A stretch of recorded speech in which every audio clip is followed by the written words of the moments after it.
আলাইকুম রহমতুল্লাহ।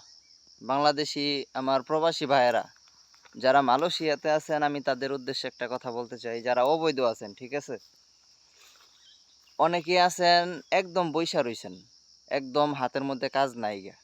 শুধু তাদের উদ্দেশ্যে ভিডিওটা। এখন মালয়েশিয়ার অবস্থা খুবই খারাপ, ইমিগ্রেশনের অনেক ভয়াবহতা, ঠিক আছে।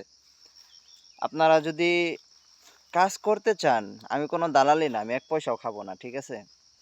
আপনারা যদি কাজ করতে চান, তাহলে আমি এই যে আমার হোয়াটসঅ্যাপ নাম্বার আমার স্ক্রিনে দেওয়া আছে, ঠিক আছে। আপনারা আমার হোয়াটসঅ্যাপ নাম্বার আমার সাথে যোগাযোগ করবেন, বুঝতে পারছেন।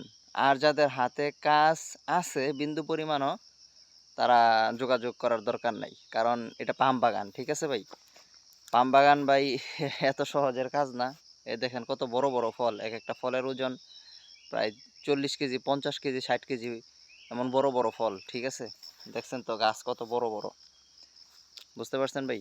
যাদের হাতে কাজ আছে তাদের আসার দরকার নাই, কিন্তু যাদের হাতে একদম কাজ নাই, আর যেহেতু অবৈধ, মালয়েশিয়ার অবস্থা, বর্তমান অবস্থা বেশি একটা ভালো না, ঠিক আছে। এখানে আলহামদুলিল্লাহ টুকটাক মোটামুটি কাজ আছে, ফল কাটা, পুলিং করা, সব মিলাইয়া খাওয়া খরচ, ঠিক আছে। এরপরে কিছু বাড়িতেও পাঠাতে পারবেন, আশা করি আপনার হয়ে যাবে। একটু কষ্ট হবে, যদি কষ্টটা মানায় নিতে পারেন ইনশাল্লাহ, তাহলে আপনি পারবেন। তো ভিডিওটা অবশ্যই শেয়ার করে দিবেন। দেখা গেছে আপনার দরকার নাই ভিডিওটা, ঠিক আছে। অন্য অন্য অনেক ভাই আছে যারা কাজ কাম নাই এদের, এরা তো অনেক কষ্টে আছে। সবার কাছে জানি ভিডিওটা পৌঁছা যায়। সবাই ভালো থাকবেন।